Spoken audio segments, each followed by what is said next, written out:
오늘 성령 강림 주일 세 번째 주일입니다. 제가 오늘 예배를 드리면서 여러분께 설교 전에 드리고 싶은 말씀이 생각났어요. 여러분, 은혜를 받는 데는요 스위치가 있어요. 집에 가면 여러분 스위치를 켜고 불을 켜잖아요. 우리의 심령에도 스위치가 있어요. 오늘 예배 드릴 때 아무리 듣고 아무리 입으로 말해도요 그 스위치가 안 켜져 있으면 은혜가 되지 않아요.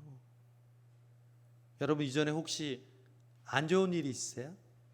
혹시 감정적으로 혹시 고민이나 또 말다툼을 했어요? 또 걱정되는 일 있어요? 지금 스위치를 켜셔야 돼요. 그 스위치를 켜지 않고 그냥 예배드리면 이 말씀이 무슨 말씀인지, 오늘 나에게 주신 하나님의 음성이 무엇인지 몰라요. 그 스위치를 켜게 하시는 분이 성령님이신 줄로 믿습니다. 준비됐죠 여러분? 자, 하나 둘 셋 하면 스위치를 켭니다. 하나 둘 셋. 할렐루야. 오늘 하나님께서 우리에게 이 성령 강림 주일 이후 세 번째 주일에 귀한 말씀을 주셨어요. 정말 저는 준비하면서 1, 2부 말씀 전하면서 이 말씀이 정말 우리 성수성교회 성도 여러분 한 분 한 분에게 필요한 말씀이라는 것을 확신하게 됐어요. 여러분, 지금까지 우리 성수동교회는 성령 충만을 강구하고 성령 강림 주일을 맞았고요, 그걸로 끝나는 것이 아니라 계속해서 성령님이 우리 안에서 역사하시는 것을 경험하고 또 갈망하고 있어요. 여러분, 성령 충만이 끝이 아니에요. 많은 사람들이 성령 충만을 경험하기를 바라고 기도원이나 부흥회 때 가서 집회 때 가서 성령 충만 받으면 여러분 그걸로 끝난다면 성령 충만의 진정한 의미가 있는 게 아니에요. 우리도 마찬가지예요. 우리가 성령을 그토록 사모하고 성령을 간절히 갈망하면서 소위 말하는 은혜와 성령 충만을 받았어요. 그게 끝이 아니에요. 성령 충만을 받으면요 반드시 일어나는 변화가 있어요. 거꾸로 그 일어나는 변화를 보고 내가 진짜 성령 충만을 받았구나, 아니면 아직 성령 충만에 이르지 못했구나 알 수 있어요. 제가 지난 6월 새벽 기도회 때 말씀드렸지만 다시 한번 여러분 정리합니다. 성령 충만을 받으면요 우리 안에 먼저 어떤 변화가 일어나면요, 하나님이 우리에게 주신 은사를 발견하게 됩니다. 예외가 없어요 여러분. 성령님은 우리에게 충만케 하심과 동시에 각 그분이 정하신 대로 우리에게 은사를 주십니다. 은사에는 두 가지 종류가 있습니다. 선천적인 은사, 예를 들어서 노래 잘하는 걸 선천적으로 잘하는 사람도 있잖아요. 그런데 두 번째, 내가 없었던 것을 구함으로 하나님께서 우리에게 주는 은사, 즉 후천적인 은사가 있어요. 여러분, 이 두 가지 은사가 하나님께서 우리에게 주신 거예요. 예를 들면 성경이 말하는 은사, 지혜로운 거, 지식, 믿음, 병고침, 능력 행함, 예언, 방언 통역. 여러분, 이것만 은사가 아니에요. 저처럼 스마일 하는 거, 잘 웃는 것도 은사예요 여러분. 다른 사람의 말을 잘 들어주는 거 은사예요. 과묵한 것도 은사예요. 말만 많이 잘해서 그게 은사가 아니라 과묵하게 다른 사람 얘기를 들어주고 다른 사람을, 손님을 잘 대접하는 거 은사예요. 말을 아름답고 그 사람이 듣기 좋게 하는 것도 은사예요. 여러분, 은사는 너무 많아요. 선천적인 은사, 성령 충만하면요 내게 주신 선천적인 은사가 무엇인지를 딱 알게 해주세요. 그리고 내가 정말 갖고 싶은데 갖지 못했던 것 구하면 주세요. 근데 더 중요한 게 있어요. 선천적이냐 후천적이냐 이거보다 더 중요한 건 은사를 왜 주시냐는 거죠. 여러분, 저와 여러분에게 하나님께서 크기는 다르고 종류는 달라도 모두 다 은사를 주셨어요. 근데 그 은사를 왜 주셨을까요? 그 은사의 목적이 있어요. 그것은 바로 다른 사람을 섬기기 위함인 줄로 믿습니다. 절대 은사는요 자기 자신을 자랑하거나 다른 사람과 비교해서 자기가 높아지려는 마음으로 사용하면요, 그건 교만합니다. 반드시 패망합니다. 반드시 넘어집니다. 그러나 내게 주신 은사로 다른 사람을 섬길 때, 사용할 때 그것의 진정한 은사의 진가가 드러나는 줄로 믿습니다. 여러분, 성수동교회는 그런 은사로 섬기는 공동체여 하나님의 교회인 줄로 믿습니다. 오늘도 이 자리, 이 예배가 있기까지 수많은 사람들이 그들의 은사를 가지고 섬긴 결과가 바로 이 자리에 우리가 예배 드리는 줄로 믿습니다. 교회는 이익 공동체가 아니에요. 동호회도 아니에요. 오로지 예수님처럼 섬김을 위하여 자신의 은사를 통해 하나님과 성도들을 섬기는 사람들이 함께 모여 이루어지는 공동체가 교회인 줄로 믿습니다. 성령 충만하면 은사가 드러납니다. 명심하십시오, 여러분. 그 은사로 다른 사람을 섬기게 됩니다. 두 번째, 성령 충만하면요, 열매가 맺혀요. 여러분, 집에서 식물 키우면 열매가 맺잖아요. 저도요, 옥상에 토마토를, 방울토마토를 심었어요. 고추도 심었어요. 제가 물 주는 당번이에요. 요즘 방울토마토가 주렁주렁 열리고 있어요.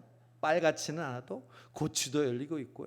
그걸 보면 그냥 보기만 해도 기분이 좋고 물을 줄 때 기분이 좋아요. 여러분, 우리가 성령 충만하면요, 성령의 열매가 맺혀요. 그 성령의 열매가 여러분 뭘까요?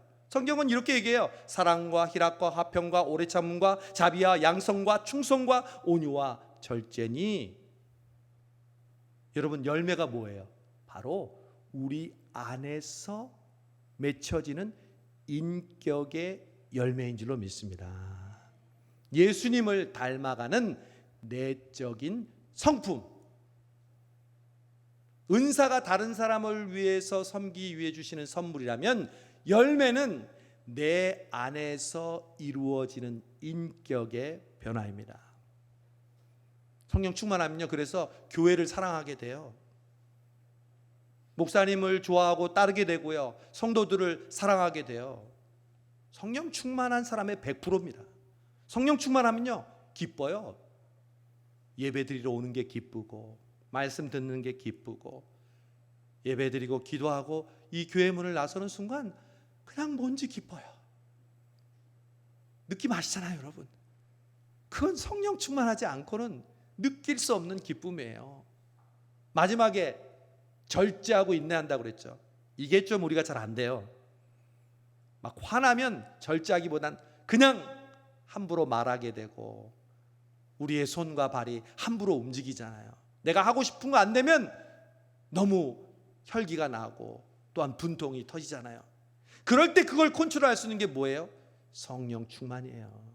내가 아직도 혈기가 함부로 나가고 내 감정이 컨트롤이 안 된다, 이 말은요, 아직 내가 성령 충만에 더 이르지 못했다는 증거예요. 성령 충만하면 은사를 발견하고 내 안에 성령의 열매가 맺혀요. 세 번째로, 성령 충만하면 고난이 옵니다. 여러분, 목사님, 그 말은 제발. 성령 충만하면 우리에게 형통함이 오고 평탄함이 오고 만사가 잘 돼야지. 목사님, 그게 무슨 말씀입니까? 아니요, 저는 성경에 있는 대로 얘기하는 겁니다. 여러분, 사도행전에 초대교회가 성령 충만을 받았죠. 그래서 수천 명이 회개하고 제자가 되고 병이 고쳐지고 자기 물건을 자기 것이라고 하지 않고 다른 사람들에게 나눠줬잖아요. 그 다음에 무슨 일이 일어난지 아세요? 베드로와 요한이 옥에 갇혔어요. 스데반 집사님이 유대인들한테 돌로 맞아서 죽었어요. 고난이 온 거예요. 핍박이 온 거예요. 어떤 분은 그럽니다. 목사님, 저는 왜 성령 충만 받았는데 왜 이런 어려움들이 계속 저에게 다가옵니까? 그게 성령 충만한 사람이 맞닥뜨리는 현실이에요. 성경은 이상이 아니에요. 성령 충만은 우리의 현실 속에서 드러납니다. 여러분이 은혜로움 가운데 믿음으로 살려고 몸부림칠 때 여러분에게 고난이 옵니다. 그러면 성령 충만하지 않고 고난을 받는 것과 성령 충만하고 고난을 받는 것은 어떤 것이 틀릴까요? 성령 충만하지 않으면요, 짜증이 나요. 혈기를 부려요. 원망해요. 불평해요. 다른 사람 잘못한 것만 생각나요. 두려워요. 스트레스가 쌓여요. 밥맛이 없어요. 잠이 안 와요. 그러나 성령 충만한 사람이 어려움을 맞으면요, 베드로 옥에서 뭐 했어요? 어떻게 옥에서 잘 수 있어요? 내일 죽인다고 그러는데. 성령 충만한 사람은 두려움이 없는 거예요. 두려움이 안 오는 게 아니에요. 두려움이 와요. 그런데 그 두려움을 받아들일 때 담대해지는 거예요. 성령님은 별명이 있는데 담대하게 하는 기운이에요. 3m가 넘는 골리앗 앞에서 소년 다윗이 나갈 때 뭐라고 그랬어요? 너는 칼과 창과 단창으로 내게 나아오거니만 나는 만군의 여호와의 이름으로 너에게 나아가노라.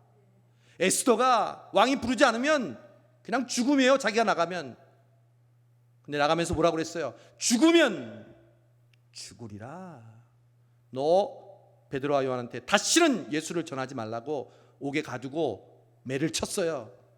내가 하나님의 말을 듣는 것보다 너희 말을 듣는 것이 옳은가 생각해보라. 나는 보고 들은 것을 전하지 않을 수 없다. 여러분이 고난이 오고 어려움이 오면 여러분이 어떻게 행동하느냐가 내가 지금 얼마나 성령 충만했는가를 드러낸다는 사실을 명심하세요. 그게 바로 하나님께서 우리에게 고난을 통해서 주시는 리트머스 시험지예요. 코로나에 걸리지 않았나 보면 테스트 하잖아요. 고난을 통해서 우리가 얼마나 성령 충만한지를 우리에게 보여주시는 거죠. 여러분, 성령 충만은 은사를 주시고 열매를 맺게 해주시고 고난 앞에서 두려워하지 않게 해요. 그런데 오늘 본문은요, 또 하나 성령 충만한 사람이 어떠한 변화를 경험하는지 우리에게 가르쳐 줍니다. 바로 초대교회의 빌립 집사님의 이야기입니다. 사도 바울도 아니에요. 베드로와 요한 사도도 아니에요. 그냥 집사님일 뿐이에요. 이 말은 여기 있는 저와 여러분에게 해당되는 일이라는 거예요. 여러분, 스데반 집사님이 순교하시고 교회는 큰 충격을 받았어요. 그래서 예루살렘에 거대한 무리가 모였는데 핍박하기 시작하니까 온 사람들이 흩어졌어요. 그 흩어짐은 교회가 사라지는 것이 아니라 예수님이 예언하셨던 오직 성령이 너희에게 임하시면 너희가 권능을 받고 예루살렘과 온 유대와 사마리아와 땅끝까지 이르러 내 증인이 되리라. 그 약속을 이루시기 위함인 줄로 믿습니다. 그래서 빌립 집사님이요, 사마리아로 가서 복음을 전하게 됐어요. 유대인들은 사마리아인들을 짐승만도 못한 사람으로 취급해 아예 상종을 하지 않았어요. 예수님처럼 갈릴리 북부에 있다가 명절이 되어서 예루살렘으로 가려면 직선 코스면 금방 가요. 그러나 요단강을 거쳐서 돌아가요. 사마리아를 지나치지 않으려고. 그런데 그 사마리아에 성령 충만하니까 빌립 사도가 사마리아에 가서 복음을 전하고 있었어요. 그냥 복음을 전한 게 아니라 병이 고쳐지고 기적이 일어나고 많은 사람들이 주께 돌아오기 시작했어요. 바로 그때였어요. 오늘 말씀 보니까 성령님이 빌립에게 이렇게 말씀했어요. 빌립아, 일어나 남쪽으로 향하여 예루살렘에서 가사로 내려가는 길까지 가라. 여러분, 빌립이 지금 뭐 하고 있었다고요? 복음 전하고 있었어요. 기적이 일어나고 있었어요. 많은 사람들이 주께 돌아오고 있었어요. 그때 성령님이 뭐라고 그랬어요? 일어나, 너 내가 지시하는 곳으로 가. 오늘 말씀 보니까 그 길은 광야라. 광야에 사람이 있어요? 광야에 복음 전할 사람들이 있어요? 없어요. 여러분, 예수 잘 믿는 여러분, 명심하십시오. 내 기준으로 예수를 잘 믿고 내가 봉사하고 내가 주의 일을 한다고 생각하면서 성령님의 음성을 소멸하는 어리석음을 범하지 마시기 바랍니다. 여러분, 바울이, 복음을 전도하는 바울이 큰 부흥과 수많은 교회를 개척하고요, 이제 프로젝트를 비두니아라는 사람들이 가장 많이 모이는 도시 중에 대도시로 가서 복음을 전하기로 계획을 딱 하고 있었어요.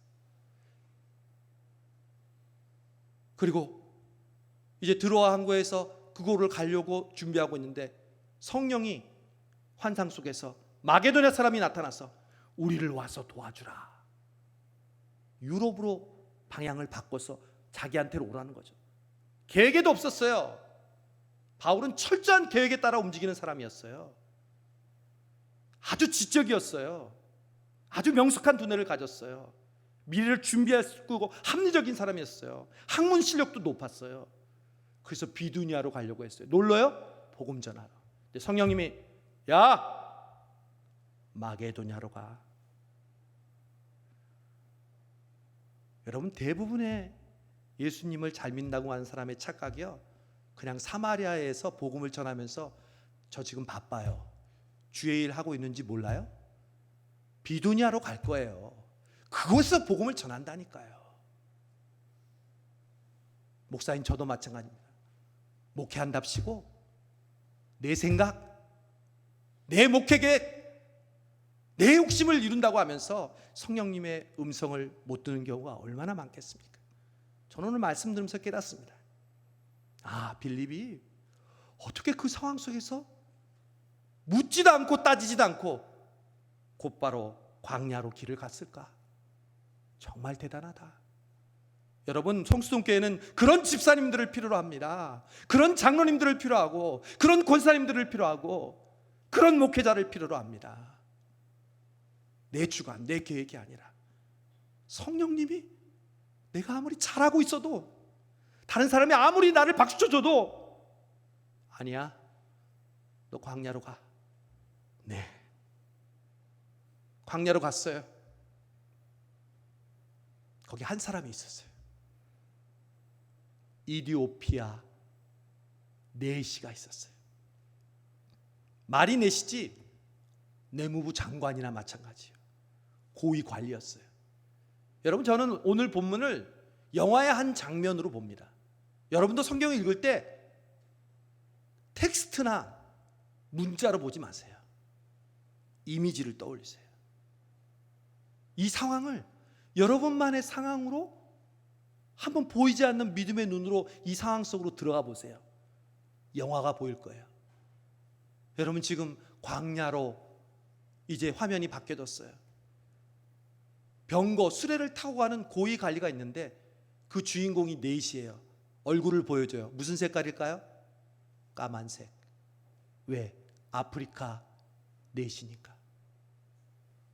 유대인들은 우리하고 똑같은 황색이잖아요.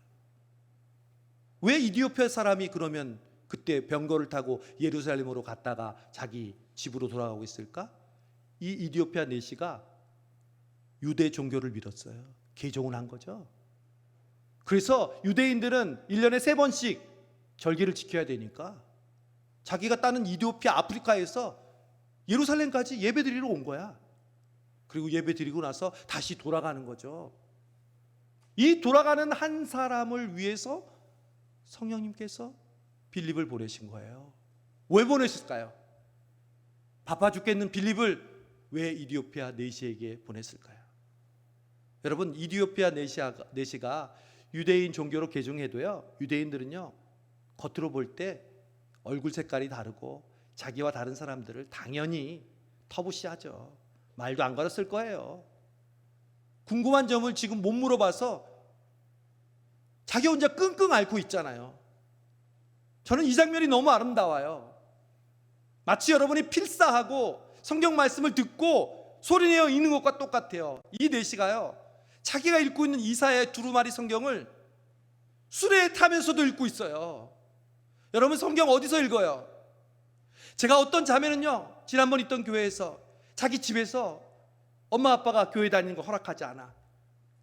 그런데 필사를 하는 지금 이 일을 하니까 쓰고 싶어. 그러나 집에서 쓰는 건 쓸 수가 없어. 근데 그 노트를 다 써서 저에게 줬더라고. 너 어떻게 썼냐? 차에서 바이올린 전공하는 친구인데 바이올린 통을 무릎 위에 놓고 성경을 썼다는 거예요. 이 이디오피아 내시가 얼마나 마음이 답답했을까요? 자기가 읽고 있는 이사야의 글이 무슨 뜻인지 몰라서요, 계속 읽는 거야.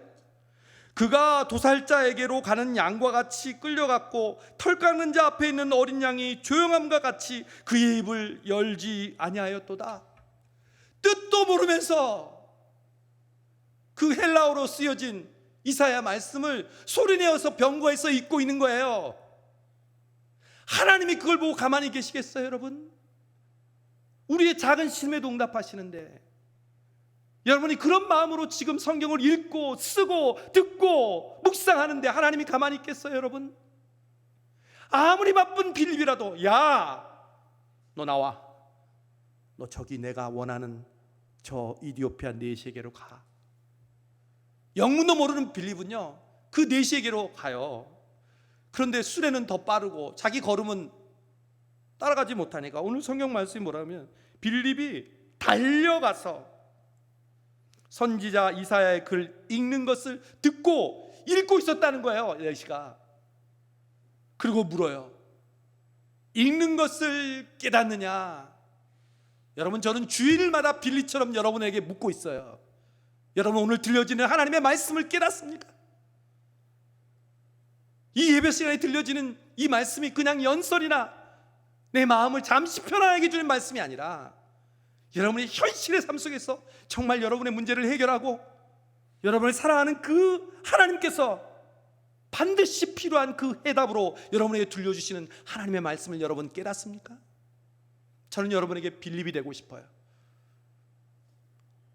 여러분은 그 뜻을 모르지만 몸부림치면서 한 주간을 믿음으로 살려고 애쓰고, 오늘도 교회에 나올 때 그런 간절한 마음으로 나와서 말씀을 들을 때 성령님께서 빌립과 이디오피아 내시가 만나는 것처럼 저와 여러분이 만남을 통해 하나님의 은혜를 깨닫게 하시는 줄로 믿습니다. 빌립이 이 이디오피아 내시에게 그분이 바로 예수라고 이야기하면서 복음을 전합니다. 여러분, 그랬더니 내시가요, 빌립이 한 것도 아니에요. 내시가 이제 길을 가다가 물이 있으니까, 보라 물이 있도다, 내게 세례 받음에 무슨 거리낌이 있느냐, 이 말은 빨리 나에게 세례를 주십시오. 나 세례 받고 싶습니다. 누구의 이름으로 주겠어요? 예수의 이름으로. 여러분, 저는 오늘 이 성령님의 역사와 빌립의 순종, 그리고 이디오피아 내시의 모습을 보면서 공통점이 있다는 걸 알았어요. 여러분, 뭐가 공통점일까요? 그것은 바로 스피드입니다. 속도. 여러분, 순종에는 속도가 있습니다. 하나님의 역사에는 속도가 있습니다. 지금은 속도의 시대잖아요. 인터넷 속도, 차의 속도, 비행기의 속도, 경제가 발전하는 속도. 여러분, 지금 코로나 이후의 시대는요, 엄청난 속도로 세상이 변하게 됩니다. 아니, 이미 변하고 있습니다. 코로나 시대 이후에 포스트 코로나의 1년은요 코로나 이전의 10년과 맞먹습니다. 그 속도에 우리는 어떻게 견딜 것이며 어떻게 우리의 신앙을 지킬 것입니까? 우리는 코로나 1년 남짓, 1년 반 됐는데도 지금도 수많은 사람들이 신앙생활을 잊어버리고, 심지어 교회에서 그냥 영상 몇 번 클릭하는 것으로 대리만족하고, 아니 시간이 지나니까 이제 그것마저도 안 해도 자연스러운 시대를 살고 있습니다. 제가 지난주에 북한에서 최근까지 선교하고 얼마 전에 들어가셨다는 선교사님의 이야기를 간접적으로 들었습니다. 우리가 코로나로 인해서 대면 예배를 못 드리고 있다고 그러니까 북한 성도들이 이렇게 얘기했대요. 우리는 75년 동안 대면 예배를 못 드렸습니다. 75년 동안. 우리는 고작 1년 조금 넘었는데 그것 때문에 우리의 신앙이 흔들리고 우리의 믿음이 흔들리는데 그들은 75년 동안 우리처럼 대면 예배 드리고 싶은데, 심지어 땅굴을 파기 위해 북한 군인들이 땅굴을 파다가 지하 동굴에 그 크리스찬들이 발견됐어요. 불도저로 그냥 밀어서 죽여버렸대요. 여러분, 우리가 예수 믿는 거 맞습니까?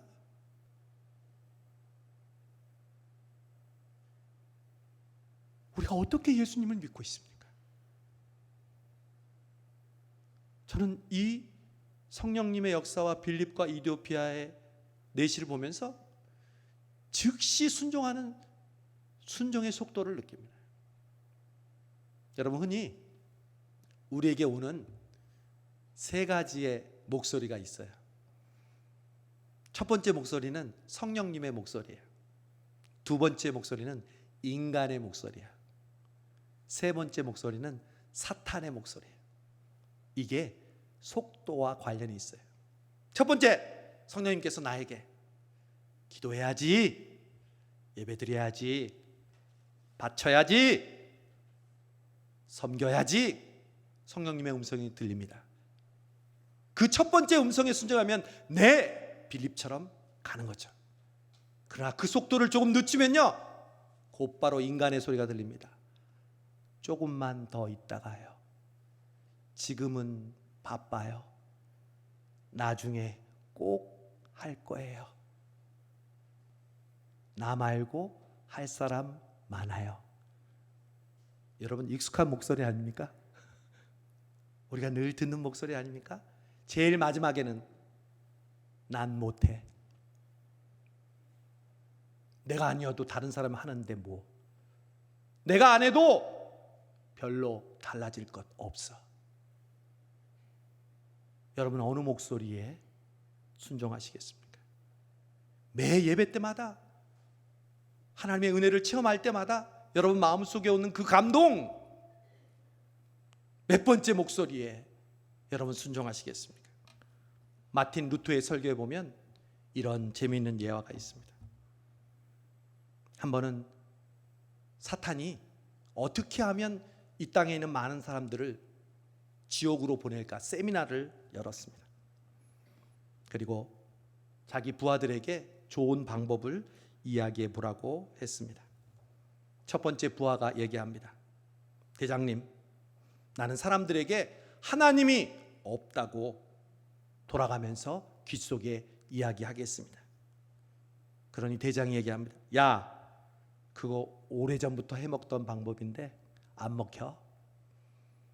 두 번째 부하가 말합니다. 저는요, 돌아가면서 지옥이 없다고, 천국도 없고 지옥이 없다고 말하겠습니다. 그러면 사람들이 죄를 많이 지을 것 같습니다. 그러니까 사탄 대장이 말합니다. 그렇게 말하지 않아도 안 믿어. 굳이 말하지 않아도 사람들은 지옥에 관심이 없어. 그랬더니 세 번째 부하가 말합니다. 그러면요, 고난을 주겠습니다. 신앙생활 열심히 하려고 그러면 그때마다 고통을 줘가지고 예수 믿지 않도록 그렇게 하겠습니다. 야야, 그렇게 하면 그것들은 더 열심히 믿어. 심지어 순교까지 한다고. 핍박할수록 더 믿음을 지킨다니까. 그러면 대장님, 어떻게 하면 좋습니까? 이러지도 못하고 저러지도 못하는데 어떻게 그들을 지옥으로 이끌 수 있을까요? 그제서야 대장이 비법을 얘기합니다. 그냥 요 한마디만 해. 믿음을 버리지 말고 천천히 믿어. 나중에 해. 천천히 해. 여러분, 이게 사단이 우리에게 쓰는 가장 강력하고도 가장 우리가 넘어지기 쉬운 방법이라는 것이죠. 여러분, 오늘 이 말씀을 통해서 다시 한번 우리의 자신을 돌아볼 수 있기를 바랍니다. 하나님의 성령의 충만함으로 성령의 인도하심을 받는 사람들은 성령님의 감동에 즉시 순종합니다. 내가 아무리 잘하고 있어도, 내가 아무리 내 생각대로 신앙생활을 하고 있다고 해도 성령님이 주시는 그 음성에 여러분 순종하시고, 오늘 투표를 통해서 세워지는 일꾼들도 그 성령님의 순종하는 사람들, 또 여기 있는 우리 모든 성도들도 앞으로 그 성령님의 인도하심에 순종함으로 오늘 빌립과 이디오피아 내시가 세례를 받고 하나님의 놀라운 구원의 역사를 이루었던 것처럼 우리 성수동교회와 여러분의 삶이 하나님의 구원의 놀라운 역사가 이루어지는 주인공이 되실 줄로 믿습니다. 기도하겠습니다. 성령 하나님 감사합니다. 우리는 성령 충만하다고 하면서 아직도 성령의 인도하심에 민감하고 민첩하지 못한 저희들 긍휼히 여겨주시고, 오늘 빌립 집사님처럼 이디오피아 내시처럼 성령의 이끄심에 급히 빨리 반응하며 삭개오야 내려와라 말씀하셨을 때 즉시 나무에서 내려온 것처럼 우리의 삶 속에서 주님께 즉시 순종하며 주님이 원하시는 그 구원과 그 은혜와 그 축복을 이루는 주인공들 되게 하여 주옵소서. 예수님의 이름으로 감사하며 기도하옵나이다. 아멘.